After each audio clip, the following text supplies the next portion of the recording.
USA coalitions are aggressively tackling the problem of young children affected by hypothermia or heat stroke when they're unattended in vehicles on sunny days as part of the Safe Kids Buckle Up Camp program. Cindy Jackson, Safe and Sound Program Lead at Children's Hospital, is with us today. How are you? I'm good.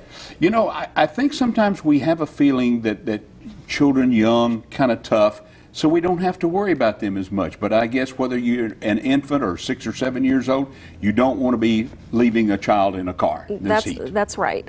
They heat up 3 to 5 times faster than an adult. Faster? Because of their small body and their large surface areas. So they do heat up and lose their fluids a lot faster, and so it's really dangerous to leave them even for, you know, a short period of time in a car alone. Yeah, because, you know, when something does happen, it seems that the mother or adult will say, well, I just ran in the store, I wasn't gone a minute.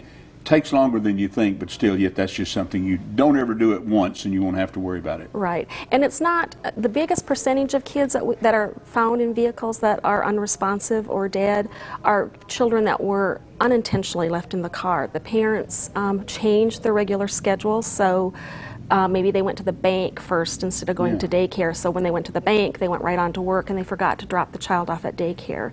And, you know, when I talk to parents about it, they say, well, you know, I could never forget my baby in the car. But when you look at the statistics and you look at the things that are happening, we're in such a busy lifestyle.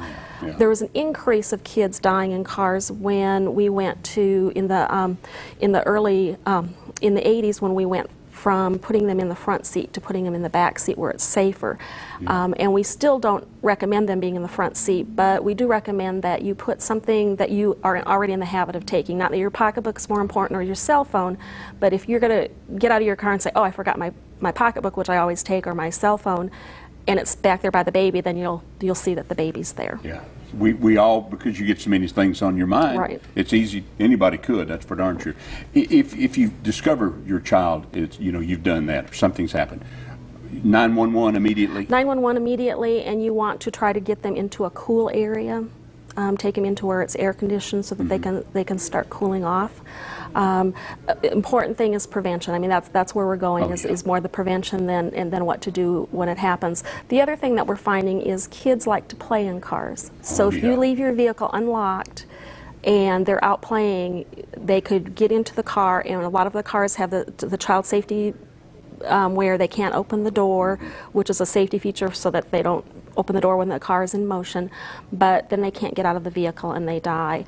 20 kids have died in the United States already this year, from being either left in vehicles or crawling in and playing in vehicles.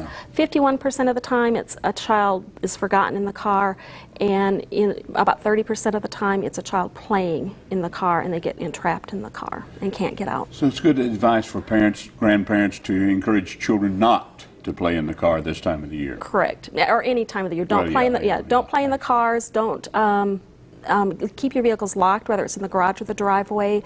And if you find a child that's missing, that you know, I haven't seen my 3-year-old for a little bit. First place you should check are any cars in the neighborhood that may be unlocked. And check them thoroughly too. Good. Thank you very much. Good information.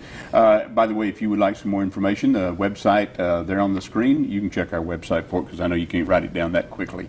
So just check here in a few minutes and it'll be there for you. Thank you very much. See you. Now we're going to join Mr. Food in the Kitchen. It's a Brownie Bowl Sunday.